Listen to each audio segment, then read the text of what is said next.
G20 digital economy working group के आज के इस उद्घाटन सत्र में मंच पर उपस्थित भारत सरकार के माननीय रेल, संचार, इलेक्ट्रॉनिक्स एवं सूचना प्रौद्योगिकी मंत्रालय के माननीय मंत्री श्री अश्विनी वैष्णव जी, भारत सरकार के भारी उद्योग के माननीय मंत्री श्री महेंद्र नाथ पांडे जी, इलेक्ट्रॉनिक्स एवं सूचना प्रौद्योगिकी तथा कौशल विकास और उद्यमिता मंत्रालय भारत सरकार के माननीय राज्य मंत्री श्री राजीव चंद्रशेखर जी, प्रदेश के मुख्य सचिव श्री दुर्गा शंकर मिश्र जी, सचिव इलेक्ट्रॉनिक्स एवं सूचना प्रौद्योगिकी मंत्रालय भारत सरकार श्री एलकेएस कुमार शर्मा जी, G20 समूह से जुड़े हुए सभी देशों के सम्मानित प्रतिनिधिगण, आमंत्रित देशों और संगठनों के सभी उपस्थित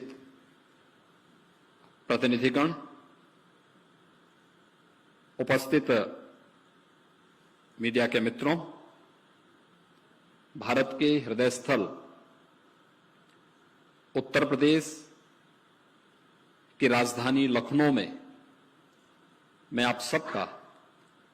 हृदय से स्वागत करता हूं। उत्तर प्रदेश की सरकार की ओर से भी और उत्तर प्रदेश की जनता की ओर से भी आप सबका स्वागत करते हुए मुझे अत्यंत प्रसन्नता की अनुभूति हो रही है।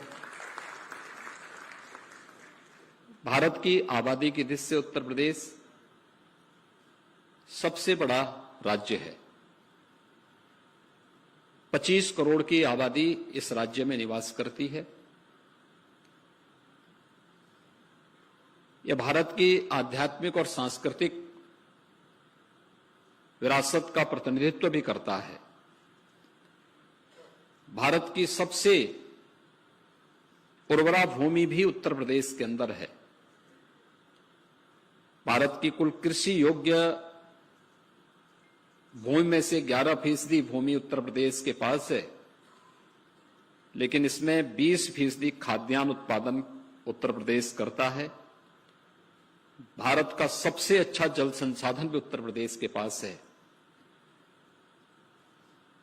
भारत के पास कुल आबादी का सबसे बड़ा राज्य होने के नाते सबसे युवा शक्ति भी उत्तर प्रदेश के पास मौजूद है और आधुनिक अर्थव्यवस्था की दृष्टि से जो एक महत्वपूर्ण आधार एमएसएमई का बेस चाहिए, ऐसे 96 लाख एमएसएमई की यूनिट भी उत्तर प्रदेश के पास मौजूद है।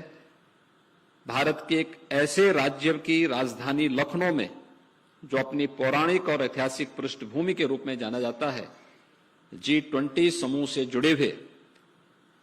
विभिन्न देशों से आए हुए आप सभी सम्मानित अतिथियों का, सहयोगी मित्र देशों के सभी सम्मानित प्रतिनिधियों का, संगठनों से जुड़े हुए प्रतिनिधियों का मुझे उत्तर प्रदेश शासन की ओर से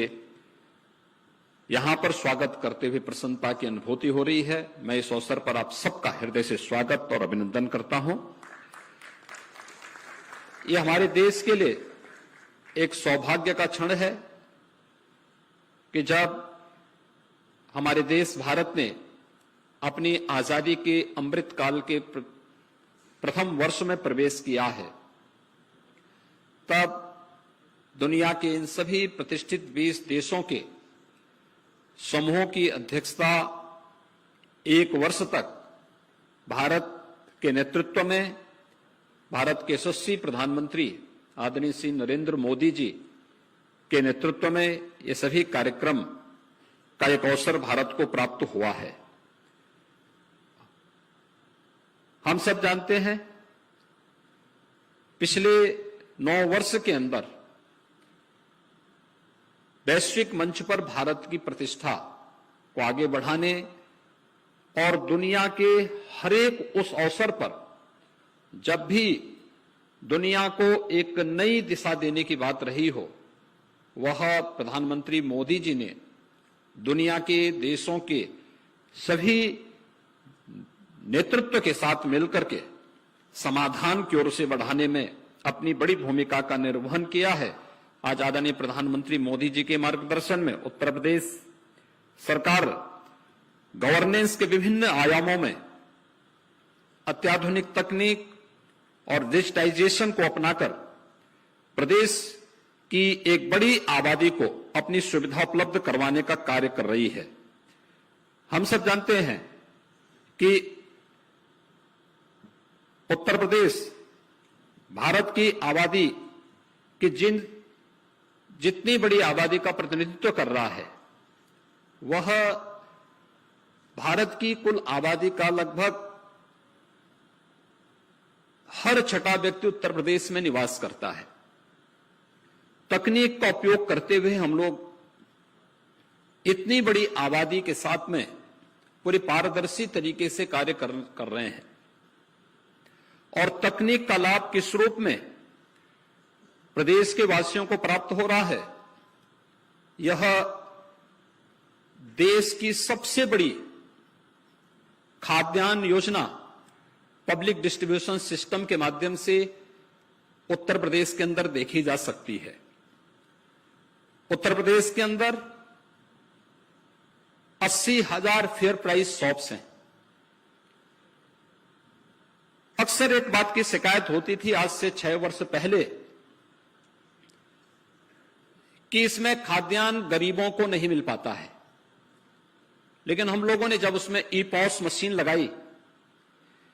ई-पॉस मशीन के माध्यम से प्रदेश के अंदर से हमने उनकी मॉनिटरिंग करनी प्रारंभ की। आज परिणाम है कि 15 करोड़ लोगों को हम लोग पब्लिक डिस्ट्रीब्यूशन सिस्टम से खाद्यान्न उपलब्ध करा रहे हैं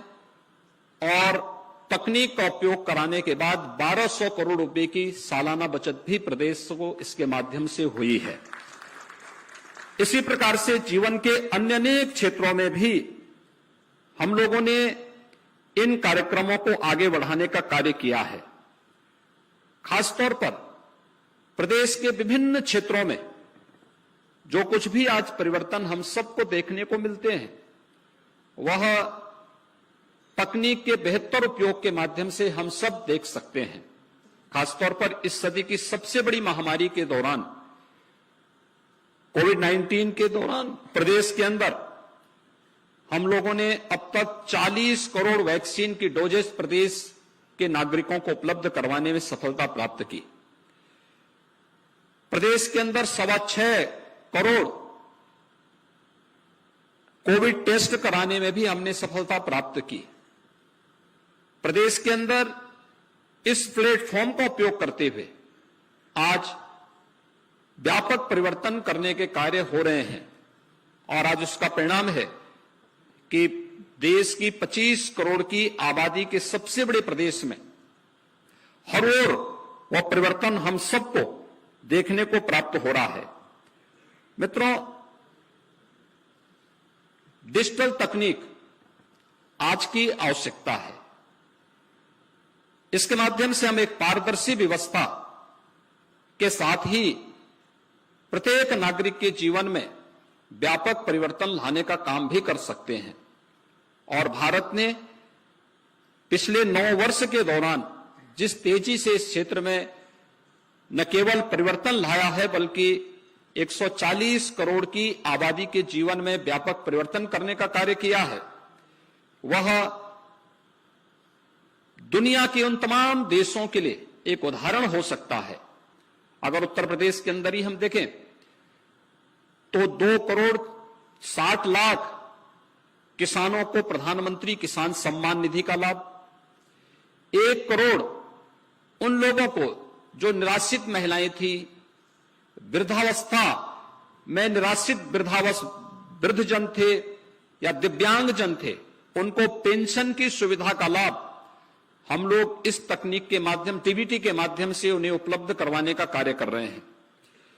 इसी प्रकार से प्रदेश के अंदर 1 करोड़ छात्रों को स्कॉलरशिप की सुविधा हम डीबीटी के माध्यम से उनके खातों में करते हैं। बेसिक शिक्षा परिषद के स्कूलों में अध्ययन कर रहे 1 करोड़ 91 लाख बच्चों को, जो काफी वीकर सेक्शन के हैं, उन्हें uniform, bag, books, shoes, sweater, ये सभी हम डीबीटी के माध्यम से धनराशि उनके अकाउंट में भेजते हैं और वे स्वयं अपने उसके माध्यम से अपनी राशि को खरीदते हैं। अपने लिए जो भी उनके लिए उपयोगी हो, यूनिफॉर्म बनाने का काम करते हैं या बैग और बुक्स का क्रय उस धनराशि से स्वयं करते हैं। किसानों को मिलने वाली किसी भी प्रकार की सुविधा डीबीटी के माध्यम से हम उपलब्ध करवाने का कार्य कर रहे हैं। प्रोक्योरमेंट की पूरी पॉलिसी को हमने उसके साथ जोड़ा हुआ है और प्रदेश के अंदर अपने युवाओं को तकनीकी रूप से सक्षम बनाने के लिए उत्तर प्रदेश के अंदर हम 2 करोड़ युवाओं को वर्तमान में टैबलेट और स्मार्टफोन भी उपलब्ध करवाने का कार्य कर रहे हैं। एक बड़े अभियान के साथ इन कार्यक्रमों को आज उत्तर प्रदेश के अंदर पूरी प्रतिबद्धता के साथ आगे बढ़ाने का कार्य किया जा रहा है।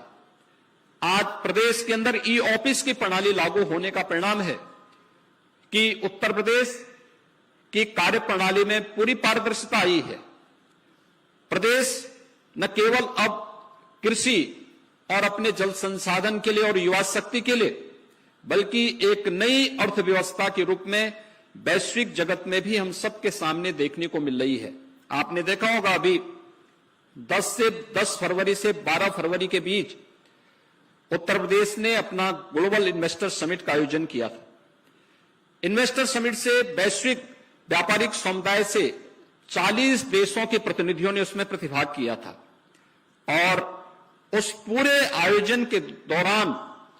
उत्तर प्रदेश को 33,50,000 करोड़ रुपए से अधिक के निवेश के प्रस्ताव भी प्रदेश के अंदर प्राप्त हुए। इसके लिए हमें तकनीक को अपनाना पड़ा था, जिसमें प्रदेश के अंदर हम लोगों को किसी भी एमओयू की मॉनिटरिंग के लिए प्रदेश के अंदर हम लोगों ने निवेश सारथी के रूप में यहां पर अपना एक डिजिटल प्लेटफॉर्म तैयार किया। सिंगल विंडो की सुविधा उपलब्ध कराने के लिए निवेश मित्र के रूप में हमने यह सुविधा हर एक निवेशक को उपलब्ध करवाई और जो भी निवेशक प्रदेश के अंदर निवेश करे और निवेश की सफलता के बाद शासन से मिलने वाली, शासन की किसी भी पॉलिसी के अंतर्गत मिलने वाली इंसेंटिव को इंसेंटिव मॉनिटरिंग सिस्टम के माध्यम से हमने उन्हें एक प्लेटफॉर्म उपलब्ध कराया। आज परिणाम है उत्तर प्रदेश के अंदर व्यापक पैमाने पे निवेश हो रहा है और उत्तर प्रदेश आज अपने इस डिजिटल प्लेटफॉर्म के माध्यम से एक नई अर्थव्यवस्था के रूप में दुनिया के सामने अपने नागरिकों के और उत्तर प्रदेश को एक नई अर्थव्यवस्था के रूप में स्थापित करने की ओर तेजी के साथ अग्रसर हो रहा है। आज भारत ने जो प्रगति की है इस दिशा में, वो वास्तव में एक नई अर्थव्यवस्था के रूप में दुनिया के लिए एक नया मार्गदर्शन हो सकता है। खासतौर पर G20 के लिए जो थीम निर्धारित किया गया है, वह भारत की प्राचीन थीम है जो वास्तव में वसुधैव कुटुंबकम के साथ हम सबको जोड़ता है। 1 अर्थ, 1 फैमिली, 1 फ्यूचर। ये वास्तव में भारत का वो प्राचीन श्लोक है जो भारत की दुनिया के बारे में उस सोच को प्रदर्शित करता है, जिसमें हमने जो कुछ भी हमारे पास था या भारत के पास है, उसको हम लोगों ने कहीं भी किसी राग द्वेष के या किसी भी अन्य अहंकार के कभी ये नहीं कहा कि ये मेरा है तो इस पे मेरा ही एकाधिकार है। हमने कभी इस बात को नहीं सोचा। भारतीय मनीषा ने तो एक ही बात कही थी, अयम निज परोवेति गणना लघु चेतसाम उदार चरिता नाम, तो वसुधैव कुटुंबकम, और वसुधैव कुटुंबकम के इस भाव को जिसमें 1 अर्थ, 1 फैमिली, 1 फ्यूचर की भावना निहित है, जो आज जो G20 के इस थीम के साथ आज डिजिटल इकोनॉमी वर्किंग ग्रुप की इस बैठक के साथ हम उत्तर प्रदेश की राजधानी में यहां पर एकत्र बैठे हुए हैं। निश्चित ही डिजिटल इकोनॉमी वसुधैव कुटुंबकम के इस भाव के साथ पूरी दुनिया को एक परिवार के रूप में